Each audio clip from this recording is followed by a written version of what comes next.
Сәлем достар, менің каналыма қош келдіңіздер. Бүгін біз осыны жұмсақ әрі дәмді болып пісетін булочки дайындаймыз.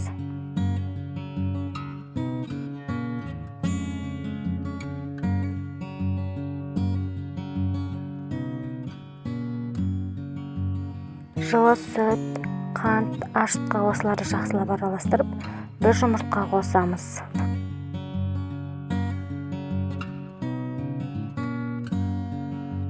Енді үстіне ерітілген сары май, бір қасық ванильный сахар қосамыз. Ұнымызды аз-аздан қосып, жұмсақ қамыр илейміз. Ұнымыздың бәрін бірден салып жіберсек, біздің қамырымыз қатты болып қалады.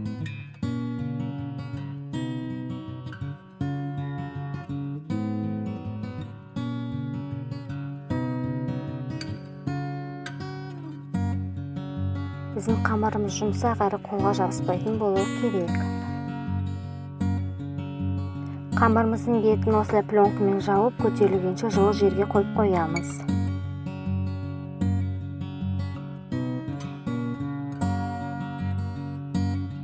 Міне қамырымыз әдемі көтерілді, енді булочкамызды жасаймыз.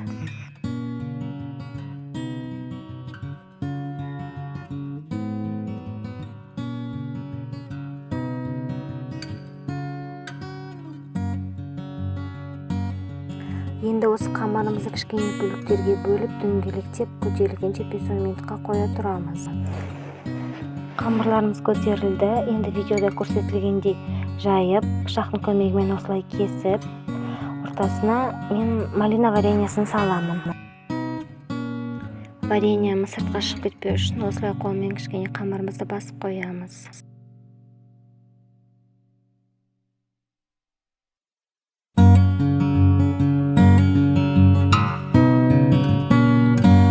Булочкамыз осылай болып шығады. Енді қалғандарын да тура осылай жасаймыз. Жұмыртқаның сарысын осылай бетіне әдемілеп бәріне жағып шығамыз. Менде қолдың жұмыртқасы, сол себептен осылай сап-сары.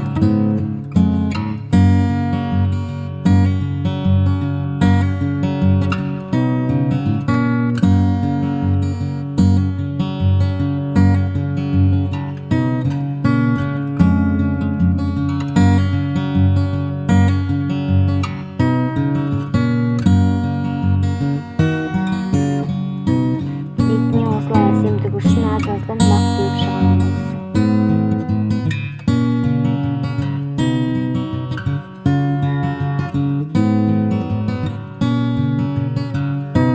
Булочкамыз көтерілгенше бетін жауып жарты сағатқа қоя тұрамыз.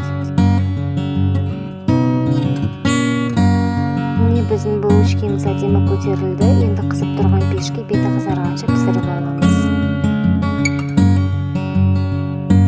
Біздің булочкамыз дайын. Сіздер де осы рецепт бойынша жасап көріңіздер. Өте керемет, дәмді әрі жұмсақ болып шығады. Менің каналыма тіркеліп, лайк басып, комментарий жазуды ұмытпаңыздар. Рахмет.